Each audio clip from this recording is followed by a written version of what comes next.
Hello, everyone. My name is Becca Tommell, and I am the Program and Outreach Coordinator at the Chapman Museum. This talk is going to be about the history of Storytown USA, now known as Six Flags Great Escape. The park opened in 1954 and is celebrating its 70th anniversary this summer. In those 70 years, this little amusement park has thrilled and entertained generations of children. From a personal standpoint, my parents went to the park when they were young, back when it was still Storytown USA, and have fond memories of visiting Jungle Land and Ghost Town, as well as touring the park on the swan boats, taking a ride in Cinderella's carriage, and exploring the miniature buildings scattered throughout the park.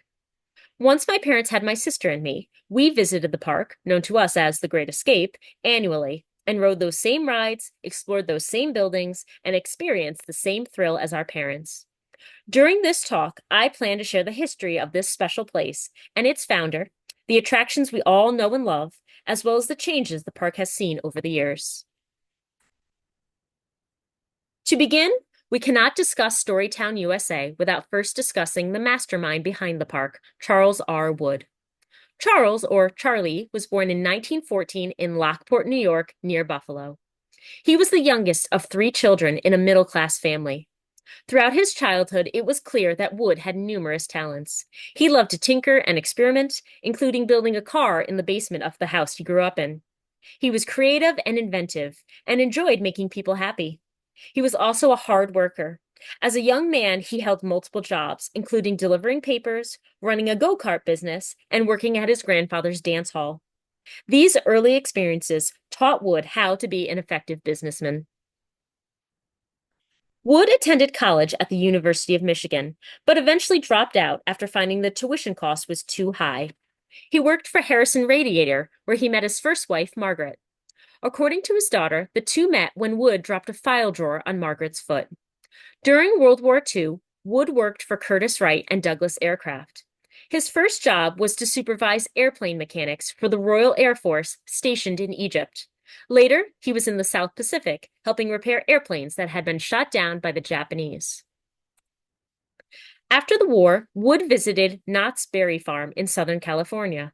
What had started out as a roadside fruit stand had turned into an amusement park with rides and other attractions. Wood was fascinated with this premise and began looking for his own unique way of joining the entertainment business. In order to do this, Wood searched through the classifieds for property he could buy. In 1947, he came across an ad for a roller rink in the Albany area. After driving out to visit the property, he found that it had already been purchased. However, the beauty of upstate New York and its opportunity for business encouraged Wood to search for other properties in the area. One of his first endeavors was Holiday House, a family resort on Lake George. At Holiday House, visitors could play tennis, water ski, sunbathe, swim in the lake, and more. But a consistent criticism was that there was not enough to do, particularly for children. Wood took this criticism to heart, and, using what he had seen at Knott's Berry Farm, he began to think of a way to bring a theme park geared towards children to the Lake George area. Thus, the idea for Storytown USA was born. Wood's inspiration for Storytown was Mother Goose's nursery rhymes. He purchased children's books and flipped through them, looking for stories and characters to include in his park. In 1953, after purchasing land on Route 9 for $75,000, construction of what would become Storytown USA began. Wood was heavily involved in all things related to the park. Not only did he help design the child-sized houses that dotted the landscape, but he also helped with their construction, including building and painting the structures. These structures included a shoe-shaped house at the top of a hill for the little old lady who lived in a shoe, the homes of the Three Little Pigs, a pumpkin for Peter Pumpkin Eater and his wife, Little Red Riding Hood's grandmother's cottage, Humpty Dumpty's wall, and many, many more. However, despite Wood's enthusiasm for his new park, he was also nervous about its success. Friends told him it was a silly idea and would never work. On the night before Storytown was set to open, Wood sat up in the shoe and cried, worried that no one would come the next morning. Opening day took place on Sunday, June 27, 1954. Admission was 85 cents for adults and 25 cents for children between the ages of 4 and 10. Opening day attractions included a petting zoo where children could feed the Three Little Pigs, the Three Billy Goats Gruff, and the Little Red Hen. Children could take a ride in Cinderella's carriage, take a swan boat tour, or ride around the park on a train, all while Little Red Riding Hood and Bo Peep walked around interacting with guests. When families needed a break, they could enjoy refreshments in Hansel and Gretel's gingerbread house. Then they could end the day shopping for souvenirs in the gift shop. According to Mark Frost of the Glens Falls Chronicle, so many families came to the park on opening day that whenever anyone walked into the ticket booth, the money would fly up into the air.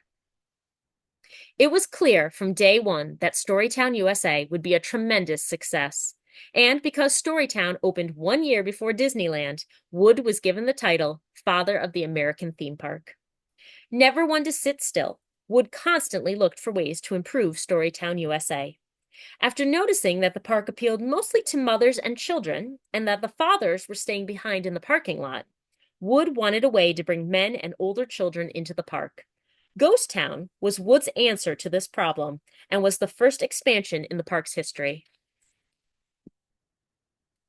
Ghost Town opened in 1957 and was themed after an 1800s mining town, taking its cue from popular westerns of the time.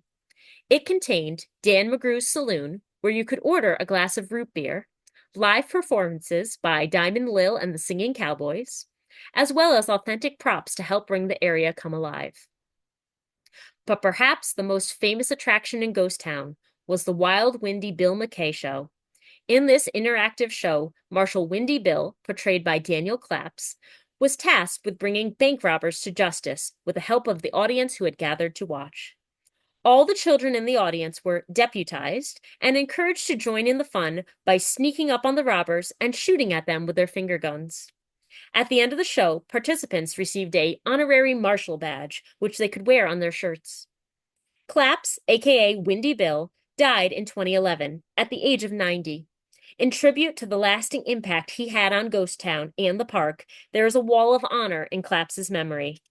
Just as Storytown USA had been 3 years earlier, Ghost Town was a huge hit, and it did what it set out to do, bring fathers and older children into the park.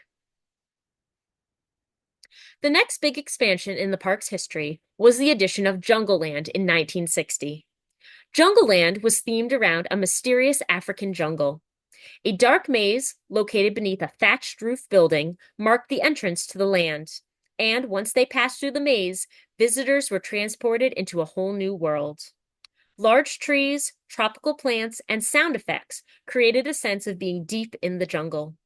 Visitors crossed over treacherous waters via swinging rope bridges, while lurking beneath them were animatronic hippos and crocodiles. Along the paths were lifelike lions, elephants, snakes, and monkeys, as well as reproductions of floating bridges and temples. Like Ghost Town, Jungleland attracted kids and adults alike and became an instant hit with visitors. Today, Jungleland is no more, but the maze entrance with its thatched roof still stands as a reminder of what used to be. Knowing that he needed to stay relevant to stay in business, Wood was constantly making changes to his park. He believed that every year there should be something new, whether it be a ride, show, land, or attraction. He was highly attuned to what his visitors enjoyed or did not enjoy and made changes based on their responses. Upon seeing the need for more thrill rides, Wood purchased the first of many roller coasters and added the Italian coaster to Storytown in 1971. When it became apparent the park had outgrown its little kid image and was now a place for the entire family, a contest was held to decide on a new name. In 1983, Storytown USA officially became the Great Escape Fun Park.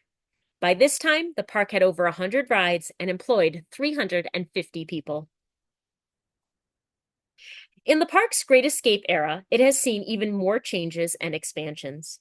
In 1983, Wood set out to bring a favorite roller coaster to the park, the Comet.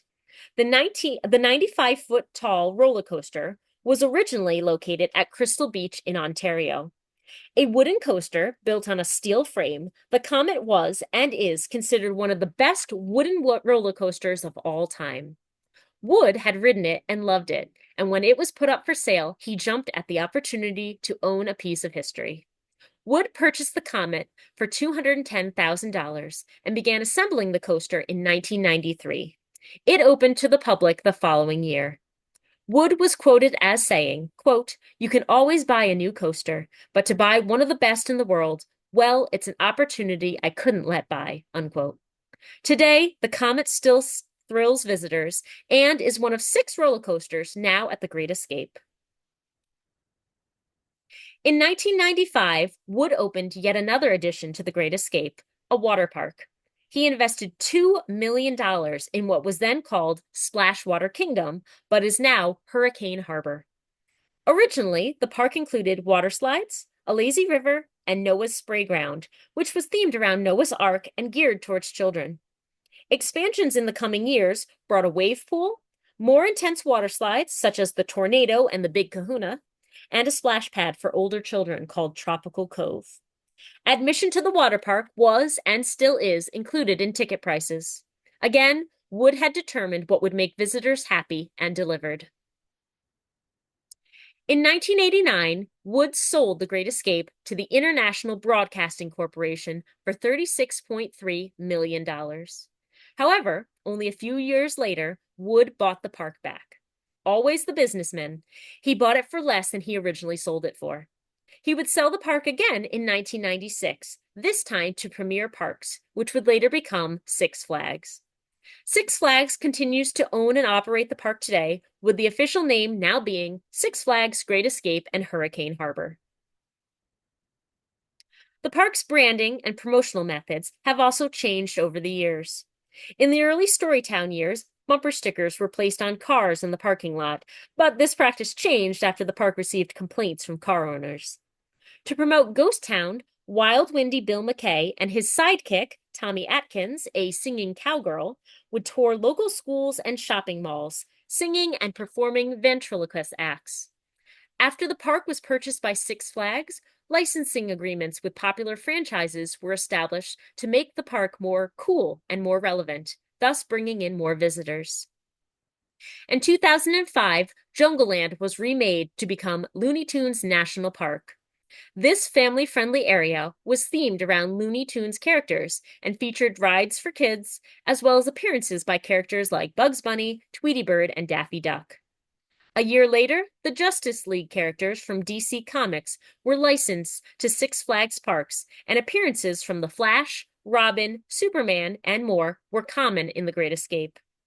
The Wiggles, a popular children's TV show, had its own section in the park known as Wiggles World and was geared towards the youngest visitors.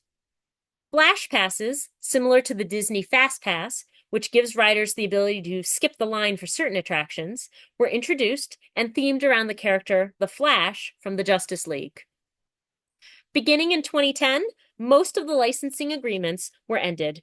Lands or spaces that had been designed to promote these franchises were removed or rethemed, and the Flash Pass was renamed the Go Fast Pass. Promotion for the park continues today with merchandise, commercials, and appearances by the Timbertown Gang, who are woodland creatures such as a fox, moose, raccoon, and bear. They fit in seamlessly with the Adirondack location of the park. The modern-day Great Escape blends the past with the present, remembering the park's roots and celebrating them. Classic rides from Storytown USA are still in the park, including the Swan Boats, a slow-moving boat tour of the park. The Storytown train, which now gives riders a nostalgic look at the park's history, as they chug past placards discussing important events and former attractions like Humpty Dumpty, Coco Popo the Purple Cow, and the Elephants of Jungleland. Children can still run through the Storytown Little Houses, which were designed by Ardo Monaco. They can visit the Pink Whale, they can see Cinderella's castle, or hike up the hill to the Big Shoe. Families can ride the Grand Carousel, walk through Alice's Adventures in Wonderland, get a bird's eye view of the park on the Sky Ride, or take the plunge on the Desperado Plunge. For those seeking thrills, the Steamin' Demon, a steel roller coaster with a 360-degree loop, stands at the park's entrance and can be seen from Route 9. And if you're brave enough to jump on, the Comet is still going strong in its 30th year at the park. A modernized park can be seen in rides like the Flashback, which uses a computer to ensure riders are safe, or the Bobcat, which is the newest coaster at the park and has technology that allows for a more comfortable ride while ensuring riders still get the thrill of a lifetime. Seasonal events have also helped keep the park alive and fresh. Starting in 1999, The Great Escape began taking part in Fright Fest, a Halloween-themed event held on weekends in October. At Fright Fest, the park is decorated for the spooky season, with haunted houses, scare zones, and seasonally themed shows. The park's rides are also open for visitors. The Great Escape also annually celebrates Oktoberfest, a German-inspired festival with specialty foods, beer, and music. In 2009, Holiday in the Park was hosted by The Great Escape, which was a Christmas-themed event. Guests were welcomed into the park, which had been specially decorated with lights and music. Visitors could ice skate, visit with Santa, watch new holiday-themed shows, and of course, ride the rides. Heaters were set up to keep the visitors warm while they waited in line. And costume characters roamed around greeting children. Events like this help extend the summer tourist season for the region and remind us of Wood's belief that keeping up with the times would result in happier guests and returning customers. The most recent major addition to the park occurred in February 2006, when the Great Escape Lodge and Indoor Water Park opened. Located across the street from the original park, the lodge was designed to fit with the Adirondack setting. It has 200 rustic-themed rooms, stone fireplaces in the lobby, and Adirondack culture sprinkled throughout. The indoor water park contains water slides, a lazy river, kiddie activity pools, and a bodyboarding attraction. Package deals are offered in the summer to entice visitors to stay on the property, allowing them to enjoy the best of both worlds, the theme park and the indoor water park. Although Charlie Wood died in 2004, his vision did not. The Great Escape continues to entertain and excite children of all ages. From its humble beginnings as a land of make-believe and Mother Goose, to its purchase by Six Flags, now 70 years later, the park has achieved what Wood set out to do: make people happy. In 2019, it is estimated that 1 million people visited the Great Escape theme park and the Great Escape Lodge and Indoor Water Park. The park has become a cultural and economic center point for Warren County, boosting tourism, employing 1,500 people in peak season, and hosting international students from 13 different countries. Visiting the park has become an annual summer experience for many residents of upstate New York. Children celebrate their birthdays at the park, schools make it the destination for their end-of-year field trips, and adults looking to relive their childhoods return year after year. Its nostalgic charm and big-time thrills have brought families together and connected generations, whether they know it as Storytown USA or Six Flags Great Escape. Thank you.